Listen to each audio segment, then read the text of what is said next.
Le temps du manager-professeur qui menait ses équipes à la carotte et au bâton, c'est fini. Un des enjeux managériels majeurs aujourd'hui, c'est d'accompagner la progression de ses collaborateurs, de permettre à chacun d'épanouir ses capacités au sein d'une équipe. Et cela, ça passe par le maniement du feedback. D'ailleurs, ce n'est pas par hasard si les secteurs de haute performance ont généralisé la pratique du feedback. Feedback, nourrir en retour. Le concept est si éloigné de notre culture qu'il n'existe pas de mot en français pour le désigner précisément. Ce qui explique les réticences culturelles à se l'approprier et à l'utiliser. Le feedback n'est pas une critique, constructive ou pas. Le mot critique porte de fortes connotations de jugement, parce que dans notre culture française, on associe feedback à une idée de jugement de valeur sur l'autre, et on a tendance à tomber dans 3 écueils majeurs. Le premier écueil, j'ai peur que l'autre le prenne mal. Alors je n'ose pas dire, je tourne autour du pot, je fais des sous-entendus, et je laisse la place à l'interprétation. Finalement, mon message manque de précision et il n'est pas entendu. Moi, ça me coûte beaucoup de temps et d'énergie et c'est inefficace. Deuxième écueil, j'utilise le feedback pour régler mes comptes ou donner mon avis. Je porte un jugement de valeur sur l'autre et sur son comportement. Je provoque alors une réaction émotionnelle qui altère la relation. Finalement, l'autre ne peut pas s'approprier le message de façon utile et c'est inefficace. C'est d'ailleurs tout aussi vrai dans le cadre d'un feedback positif.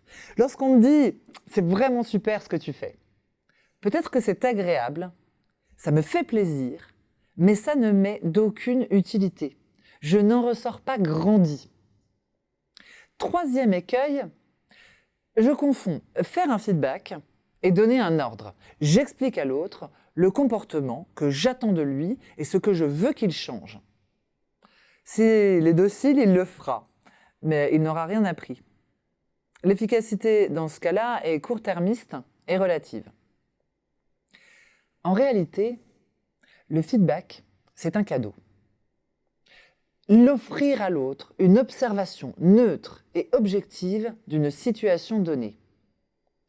La force du feedback et sa pertinence relèvent de plusieurs ingrédients à doser selon les contextes.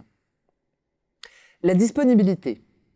Je m'assure que mon interlocuteur et moi sommes en été. Nous avons l'élan, le temps et l'énergie à consacrer au feedback. Utilité. Je vérifie que mon intention est bien d'être utile à l'autre et de le nourrir. Observation sans jugement.